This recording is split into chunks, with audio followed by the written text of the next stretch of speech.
Hey everybody, welcome to another technologically improved episode of Beers with Ben. Yes. Yeah, and so we're wearing our little microphones here, and so hopefully that's going to help things out. I'm Sean, this is Ben. Hello. And we're going to talk about beer and a few other things today. Yeah. So first of all, let me pitch that if you have questions that come up during this video, we're not doing this live, but we still encourage you to put questions in the Facebook Live or the Facebook feed for this video. Perhaps you're seeing this on another platform such as YouTube. Drop questions in. Yep. We'll answer those the best we can, and we'll go from there. We have two beers we're going to talk about that are in front of us. We have our very first and only Kölsch. First time we've made First this time, one, yeah. And then we're going to talk a little bit about the Riveter. And yes, that's been out, but we're going to circle back and talk about that and what it's about. And then we have our annual releases of Herds of Turtles in various forms. So we'll get there.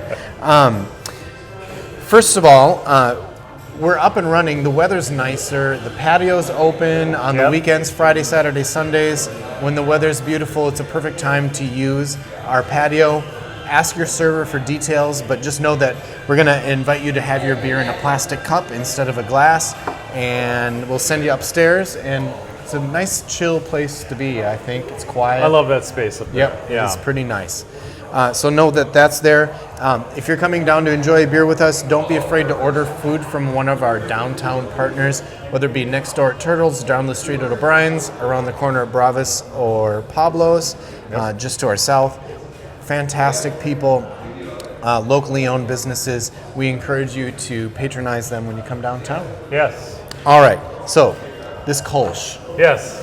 I would love you first to tell me how this is different than other light beers that we've had down here, such as Loki's Daughter and or Crosscheck, the Czech Pils.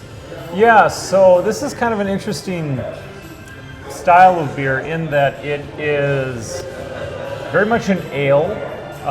It is using an ale yeast to produce this beer, but the production of this requires a much lower temperature. So we're actually kind of producing an ale at a lager temperature. There are other styles of beer out there. Alt, for example, German Alt is an example of one.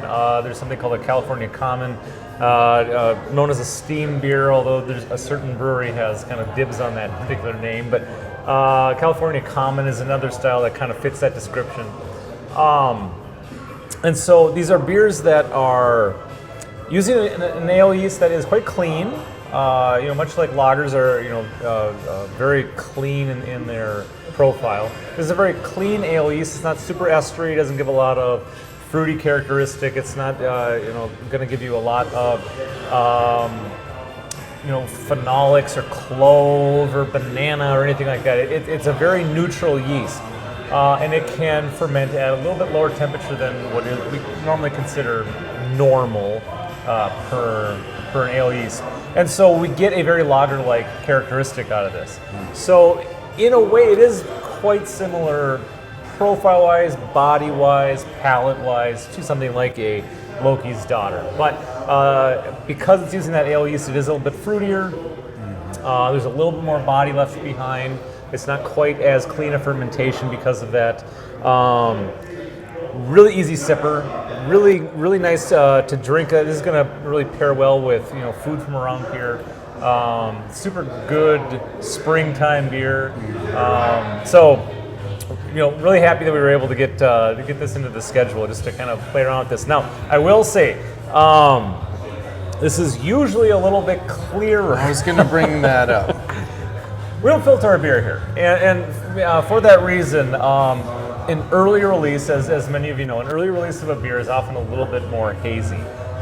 Just because while we are fining this, there's a fining agent in this to help a lot of this haze fall out. It takes, a few couple days after a release where people are consuming it. Sometimes we can it, sometimes we keg it. That extra volume pull will get rid of some of that. We need to actually let gravity do its job here. Right. Honestly. Right. If we were going through like a press filter or something, this would come out quite a bit cleaner. But it's not really affecting the flavor really at all.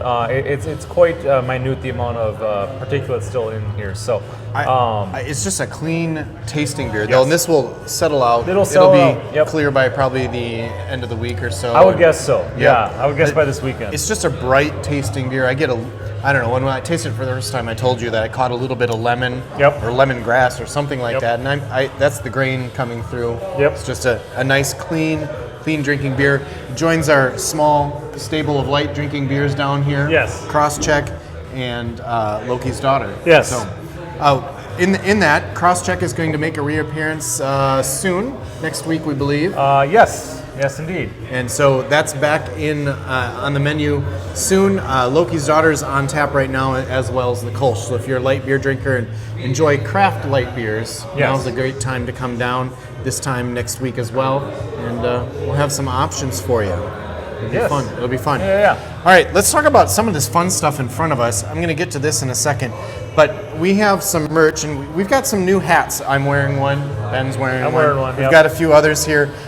If you're a Brew Hall fan and you want to rep our style, as the kids say, come on down and... a little bit newer I don't know if the kids logo. really say that, but it's still got that really cool peacock logo there, but Yeah. it's a little bit different. I'm a fan of this color. I love this Yeah. hat. So, but there I are options. I like the floppy back look a little bit more little myself. trucker hat. So we've got that. We do have our shirts, and I'm wearing a hoodie right now that we have in stock. But those are available. We have a little bit of a clearance bin of our older styles. They're on sale, so come down and get some of those. Let's see, some other things that I've been given a list today, so I've got to get through this a little bit. As always, don't be afraid to go pick up some crowlers or growlers from us, bombers of things, and we're going to get to that in a second here. But our liquor store partners are so important to us, and we have more and more volume going out the door to our liquor store partners. Yes. I can personally attest to that for various reasons. But we have not only more and more liquor store partners, but the ones we do have are stocking their shelves with more and more of our beer, Yes. which we're super happy and proud about. So if you're not in the Shakopee area and you know you like our beers, look for Highway 101 as a West Coast IPA option. Look for a couple different New England options, Odie McOatface or Fine Whatever. It kind of depends on what's available and in stock at the time. Our light beer option that we're putting out there is going to be Crosscheck. And right now you might find Loki's Daughter out there. That's just what we happen to have again, but we're really going to focus on Crosscheck. And finally, our very popular peanut butter porter, Magic Feather, is in the stores all over the metro. You can check us out in Rochester as well. And as always, on our Beers with Ben episodes, I always say, if you don't find our beer in your favorite liquor store, let them know and let us know, because we'll do everything we can to fix that problem. We love it. We love joining or visiting all those guys to check up on them and get new guys into the Shakopee Brew Join family, the fold, as they say. Awesome. So I'm just going to do a little upcoming beers. Right now, you recently put together another batch of Dortmunder. Yes. Also, kind of in the lager category, but a hefty lager. That's what I called it. It's definitely bigger than, say, the Crosscheck or this Kölsch here, just in terms of body especially. A little bit more alcohol as well, but a little bit darker in color, a lot of body. It's almost like a light-colored Oktoberfest in a way. Very malty. You get a lot of that Munich malt characteristic coming out of it. A little bit of mineral characteristic, nice bitterness, but secretly I'd been pushing to remake this beer for a little over a month, just because it was definitely my favorite of the late winter time that we come out with. And so I'm going to make a small request to go get some beers for our next segment, both the Riveter and some barrel aged, just one glass of the barrel aged, and then we'll come back to one that. of each. One of each. Yeah. So that's coming up, and I'm going to segue here in a second. That Dortmunder is coming up, and boy, we just have a really packed brew schedule on our plates. There's some facility changes going on in the back, which are there's going to be a little moving around back there. We're also kind of hitting spring break season for some of our kids. And so, We're going to be pulled away from production for a week or so here. Yeah, so it's going to be busy. It's going to be busy. Yeah. So one of the things I'm going to roll into is talking about our nonprofit collaborations, and Yes. we'll get to that in a second. But one of the things that we love to do down here at the Brew Hall is work with nonprofits. So you may remember Frauenschuh Cancer Center. We did Spetty, our good friend Jen Eckers, who sadly passed from cancer, and the decision was made to brew a beer called Spetty in her honor for Frauenschuh. We know that Hard-Headed Dreamer is something close to you and your family. It is. Remind us of that, the nonprofit that helped out. Yep, so that was a nonprofit called the Breath of Hope, which benefited lung cancer research and survivors resources, helping out survivors of people who have passed with counseling and stuff like that. But one of the things we really liked about them was they were a nonprofit that was actually helping the research arm of lung cancer, and so that was real fun. Awesome. And it helped my aunt who I lost my uncle to lung cancer, and they've been a godsend to my aunt and my cousin since that. So awesome. So what we're going to do here is we're going to invite in one of our beer tenders, Caitlin, to talk about the Riveter and what that means in terms of our partnering with a nonprofit. But quickly review to us what this beer is from a beer perspective, because we've talked about it a little bit, but I want to just circle back. Yeah, so this was our Women in Beer release that came out second week of March. And you guys really nailed it out there on the consumer side, because we're almost out of it. It's gone fast. So when you do see this video, get in here quick, because there's no more in crowlers, I believe. If it's sold, it's sold. If there are any left, we're not putting any more in crowlers. It's only on tap. Right. So then we're going to get to the fundraising part when Caitlin comes up. But what this was basically we brought in all the women that work here at the Brew Hall that had time to be able to help, and they brewed the beer. And by that I mean I didn't touch anything. I was there to consult. I was there to maybe talk their ear off on different things, but they did everything. A baton and a bullhorn? Yeah, exactly. All right, do this. And so that was real fun. So this is an Irish cream ale. With a twist. A little bit of a twist. A little bit of creaminess from a lactose, not much, but a little bit of lactose in this, and a little bit less alcoholic and red than some red ales out there. So it looks beautiful. I'm going to hold this up and take a sip with you, or with maybe Caitlin here. Yes. I guess. I don't know if this was. She's got her own glass. Okay. I think that one's for you. I get to try it. Yeah. Excellent. All right. It's actually been about a week since I've had this. Such a clean finish, despite the lactose thing going on. It helps with the mouthfeel, but in terms of like flavor levels going on here, it's not super complicated. You're right, and it's really not meant to be. I mean, these are styles. If you even want to call cream ale its own style, it really is kind of like the subdivision of an Irish red ale. But it's really a style that's meant to be super easy drinking.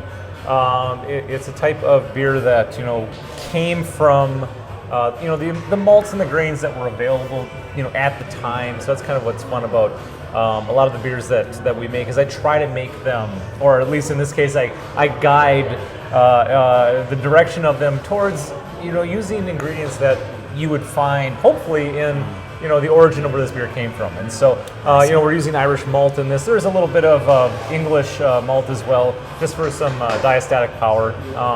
But other than that, using a little bit of roasted barley for color. Not a super caramely beer. It looks red. Looks a lot like of people will look at that and they think it's caramel and sweet. It's not one of those. Yeah. It's not a hard candy taste to it at all. No. So awesome. Yeah. Well, we're going to invite Caitlin up to talk more about who this benefits and why. And we'll be back with you in a minute. I'll be back in a minute. All right, we're back here with Caitlin, our server behind the bar. Occasionally, you'll see her on weekends usually, and sometimes jumps into canned beer. Yay, canning beer. So much fun. So much fun. So much fun. All right.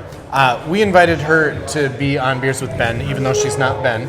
because she had a lot to do with some of the organization behind producing the Riveter. So I'm just going to ask her, in her own words, tell me more about that brewing experience. I assume you've never brewed beer, especially in a brewery, professional brewery before. So no, not surprises, even. Yeah. You know, anything like that. Yeah, so it was really fun because when Ben and Ryan approached the women about doing this Women's Brew Day, it was kind of like the sky was the limit with what we could do, and so that we had our group chat going, and there was just a lot of different ideas, and through all of the consulting with Ben, and you know, we have such a wide variety of tastes and what we like in beers with our team that it was kind of hard to narrow it down, but I think finding that center of the Venn diagram was a little difficult. Exactly, but I think what we came down to, everybody, when we decided on an Irish cream ale, knowing that we were releasing it really close to St. Patrick's Day, it kind of gave us that inspiration, and so we just kind of went with it, and it turned out, I mean, it's one of my favorite beers that we've brewed so far, so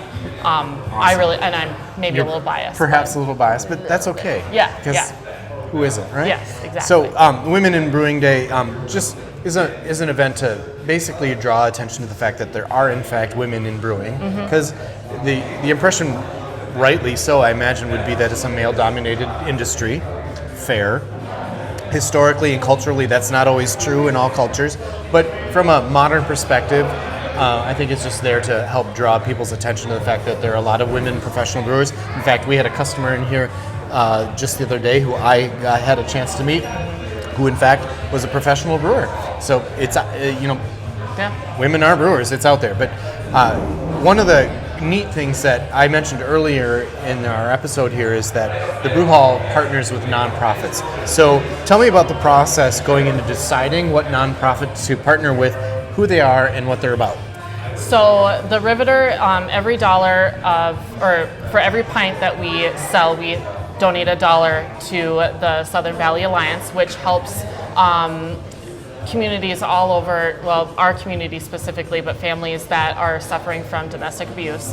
And we've partnered with them before. You might see a little sticker in one of our bathroom stalls and stuff like that with their information. So that was kind of a natural draw to us because we had partnered with them before in the past, and it was time to kind of rekindle that connection. And it was a really great time working with the people down there. They had, when we released that beer, they had a bunch of people come down, and they had a booth, and they were just really excited to share their mission and what they do. Awesome. And just get the word out a little bit more about their organization. What they do. Personally, one of the things that drew me to being at the Brew Hall, even before I worked here as a customer, was that dedication to the community, and that can take various forms, but one of the things that I think is really cool is that we find organizations like Southern Valley Alliance, Frauenschuh, and places like that that help people when they're at their neediest, absolutely neediest. And so this is a fantastic opportunity, not only for them, but for us, because we love doing that, but also for the women on staff here at the Brew Hall to experience a brew day, which they're always invited to do. I'll even teach people how to wash kegs because I don't have to do that all by myself. Everybody's putting thumbs down. Ben's going thumbs up. I'm going thumbs down. Yeah. The other, Maybe it's like the canning where everybody should can. Everybody and then once can. you do it, you're like, As long as Ben isn't washing kegs, he's happy about that. So awesome. Well, thanks for jumping in on Beers with Ben today and talking about the Riveter, Southern Valley Alliance. Check them out on the internet. Social media. Social media. They're out there. Yep. I could not tell you the website address, but that's what Google's for. So there we have it. Awesome. Thank you. Thank you. All right, we're back with Ben to talk about one more beer. And this is a kind of fun one because we do this every year with a little collaboration with Brian Turtle from Turtles next door. In case you've ever wondered, Turtles is named after a person. Yes, it is. It's the last name. So we do a pastry stout. That's what this is. Yes. Every year called Herd of Turtles. And one of the well, let's talk about the base beer first. Yeah. So coconut, go on. No, not coconut. Not coconut. No, pecan. Pecan, excuse me. So when we first opened, I mean, before we ever opened, and by the way, just for those people into trivia, we are like 4 years, to the day almost for groundbreaking here. Oh wow! Which is kind of fun. It might have been like more like the 20th, to be honest with you, of March, but 2017. We started digging up these floors that are underneath us right now, put trenches in and whatnot. So that was pretty fun. But from day one, Brian Turtle next door has been our dear friend and has been coming over, sharing beers, giving us his opinions, shooting the bull. Yeah. And one of the things that he kind of proposed was, he would love to be, now that he's such a big beer bar already, right? And he's met a lot of the brewers, and or at the very least, the sales reps from all these new breweries that were starting to pop up. One of the best beer menus. I would say one of the best. Absolutely, no matter where you are in the cities here, especially. Fantastic selection. But he came over and said, I'd love to be part of the process, and on top of that, if I can help you, like, inspire a beer, or we can talk about a beer, much like how we did with the women in beer, kind of give me a little bit of not control, but some say into what's going on. He would like to be part of it, and so that first year we started making Herd of Turtles. He came up with this idea of a turtle candy, but technically turtle candy is copyrighted, so we can't call it that. So, but what can we do? And so what we developed was a pastry stout that is very heavy in caramel, chocolate, and pecan. It was really fun being a little bit smaller brewery. We can have our hands on a lot of those ingredients, and so like the pecans, the pecans. I don't know what part of the country you're from. Just make people happy. Pecan. Let's call the whole thing off.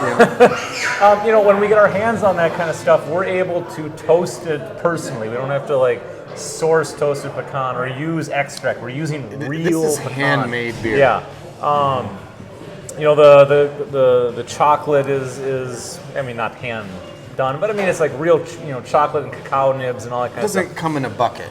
It's not a syrup. It's we try to do this right here. So when we first released this, it was a fun beer. I think it was about 12-1 the first year.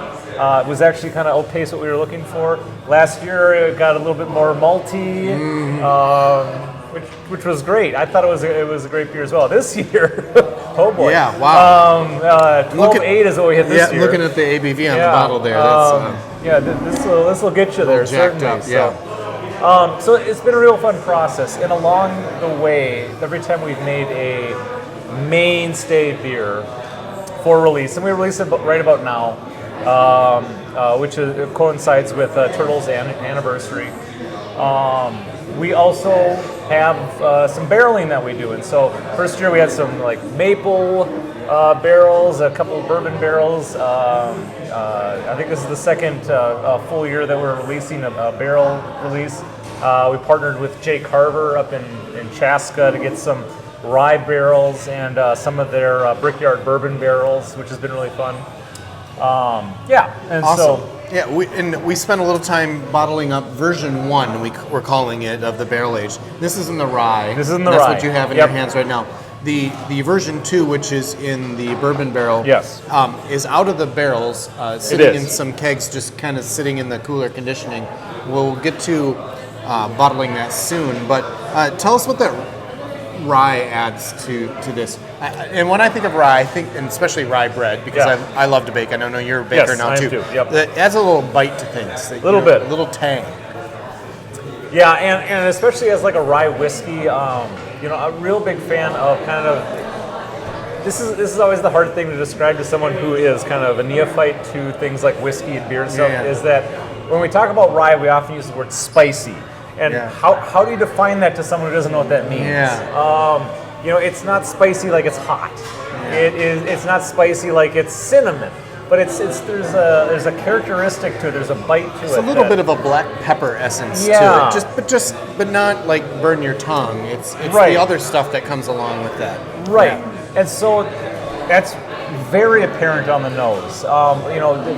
Jay Carver, what's kind of fun about using their barrels is that it's a little bit smaller barrel. Typically with whiskey, you're using a barrel that is a 55-gallon barrel. If you think of a whiskey barrel, you're thinking about a 55-gallon whiskey barrel. J Carb is a little bit smaller. They are to a beer barrel size, and a beer barrel is 31 gallons. And so what that equates to is more surface area contact.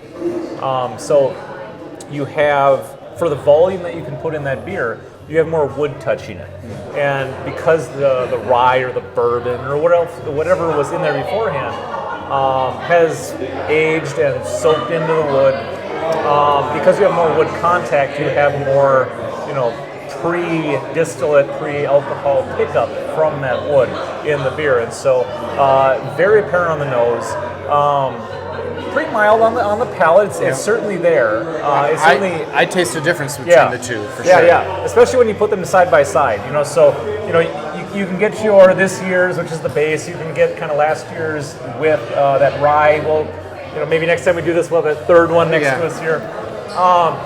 Each one of them is going to be a little bit different, and they'll bring different things to your palate. But for that rye one, especially, really apparent on the nose. And if you're able to do like a bottle share and do a little pour for everyone, put them side by side, you'll really be able to tell the difference between kind of the, very chocolate pecan heavy base, that rye characteristic coming out of this guy, that sweet kind of almost caramel vanilla characteristic that you're going to get out of the bourbon. It's a lot of fun. So awesome. When beer making already has what seems like an infinite number of variables to it. When you barrel age beer, you just add yet another to that mix. Yes. It's kind of a neat experiment, just to add another layer of flavor to that fantastic strong beer. So come with a driver and or take it home with you. These are in bombers. We encourage that. The 2021 version of the beer, this year's beer, is available bombers here at the Brew Hall. Version 1 barrel aged is in a few liquor stores and a few more here after this week as we make some deliveries. But version 2 then soon following. 2 or 3 weeks is what we're looking at for that. Yep. So, we have talked about 3 different beers and nonprofits and all kinds of stuff. Some new merch. This is the Riveter shirt, by the way. Part of this goes towards the Southern Valley Alliance as well. That's why it's up here for you. So that's a fun logo too. Yeah, it is fun. I don't know if you can see right off the video, but the same designer who's done that has done a lot of our barrels. I really like our logos here. I really like this year's Herd of Turtles kind of play. Our friend Derek is behind the logos that you see in front of us on all of this stuff. Yep. So thank you, Derek, and including the hats and all that stuff too. So thanks for joining us for another episode of Beers with Ben. Check us out at shakopeebrewhall.com, Instagram, Facebook, and our YouTube. Oh yes, I forgot to mention. By the way, I wasn't sure if you were aware of this, but in the state of Minnesota, and I think we're like one of the only states where this exists. If not the only. The only. We can't sell you anything smaller than this, 750 milliliter. And if you come in to the Brew Hall, you'll see these around. There's posters as well. What this does is asks you to get in contact with our state legislators about changing that law that makes that restriction, makes it available for us to sell smaller containers of beer like our 16-ounce 4-packs. It would just help us out a lot, especially during pandemic. We're hopefully almost post-pandemic, but we're not there yet, right? So all of that stuff helps us out. Let us know if you have any questions about that. We'll talk to you about it too. So, yes, we haven't seen you for a while in Beers with Ben. We'll promise to be back sooner next time. Yes. We've been busy.